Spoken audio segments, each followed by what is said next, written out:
Well, fearing a large explosion, many residents of the West Valley area called 911 and KIMA Action News this weekend after a large noise shook buildings. The Yakima County Sheriff's Office responded to multiple callers after residents complained of windows shaking following the noise between 8 and 9 p.m. Saturday night. The sheriff confirmed to KIMA today that they didn't see, hear or find anything of note in the area, and the Yakima Police Department confirmed they have no information. There are no reports of any structural damage in the area. Thus, the cause of the noise is unexplained at this time.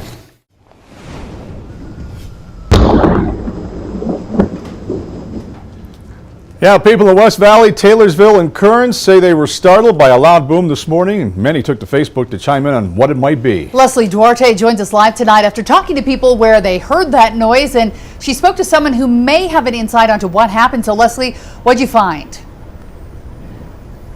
Mark, Heidi, comment after comment on Facebook. Many people saying that loud noise woke them up. It starts with bright flashes across the sky.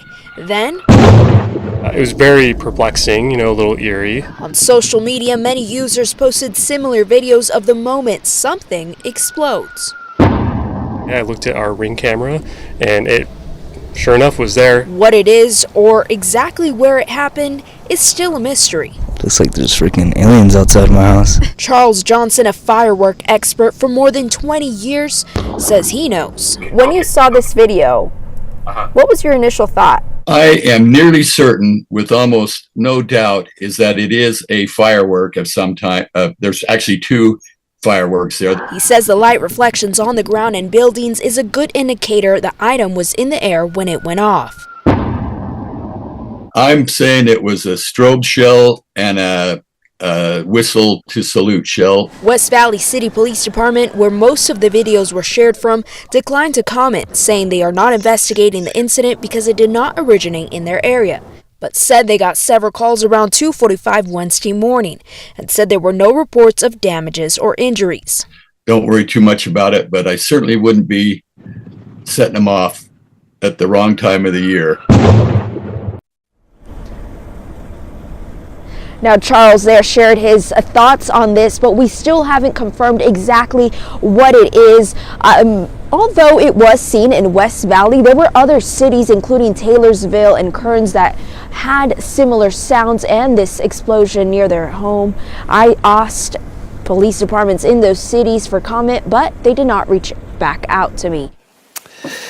Revelation chapter 16, we continue our study picking up in verse 19, if you'd follow along with me. It says, "Then the seventh angel poured out his bowl into the air, and a loud voice came out of the temple of heaven from the throne saying, 'It is done.' And there were noises and thunderings and lightnings, and there was a great earthquake, such a mighty and great earthquake as had not occurred since men were on the earth. Now the great city was divided into three parts, and the cities of the nations fell.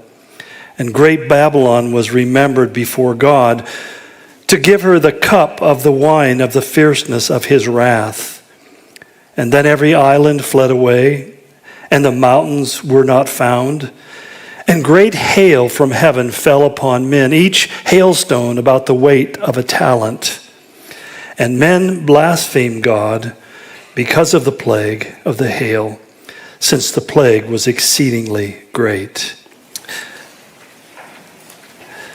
The outpouring of the seventh angel's bowl marks the beginning of the last and the final great cataclysm that will fall upon the earth in the end times. Now, catastrophic and cataclysmic events are not unusual. They happen all the time. They happen every year. In fact, you had back-to-back hurricanes that hit the southeast coast and brought tremendous devastation. We have the fires in California, the fires in Maui. We have all these kind of things that happen, and that's part and parcel of the human experience. But what he's speaking of here is really that final event that will not be revisited. That it's the end of cataclysmic life experiences, but this one is of a dimension and a horrific nature that can't really even be fully comprehended by the text or our reading of the text. John talks about these three concurrent, what I call cosmic crises. That first, he says, there's this, with kind of a terrifying percussion, the atmosphere is illuminated with noises and thunderings and lightnings that strike with such paralyzing swiftness that they can't be prepared for, they can't even be protected against or anticipated. It's almost as if the whole universe is going through convulsions.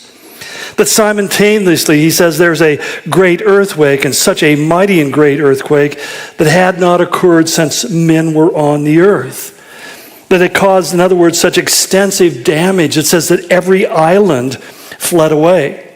I mean, the idea that the islands would simply just sink into the sea and become invisible. Every mountain was gone, and they were not found anymore. I mean, literally, not found means really, by analogy, to vanish away. It would appear that they were once there and they were no longer there. In some ways, it's almost like the earth will return to the kind of structure topographically and geographically it had before the flood. That what we know really is that the flood changed the surface of the earth dramatically, creating things like the Grand Canyon or even the rising of mountains as we see them today. And suddenly that's all going to be reversed, which I think is one of the perspectives that I want to kind of focus on further on. Finally, the third thing he says is great hail fell from heaven. It fell upon man, and each hailstone, he said, was the weight of a talent. Now, how much was a talent weight? It's 75 pounds. Now, the 75-pound hailstone is intimidating. The largest that's ever been measured here upon the earth is 2.5 pounds, which in itself could do a significant amount of damage. I remember when I first moved to Spokane some years ago, there was a car in the parking lot that looked like somebody had intentionally hit every square inch of it with a hammer. It was dimpled from top to bottom, and I asked the guy, what happened? He said, I got caught in a hailstorm in Montana. And I thought to myself immediately, where did I move? It's just like, oh my gosh, I'd never seen anything like that. But a 75-pound hailstone would not only dent your hood, it would probably dent your brain.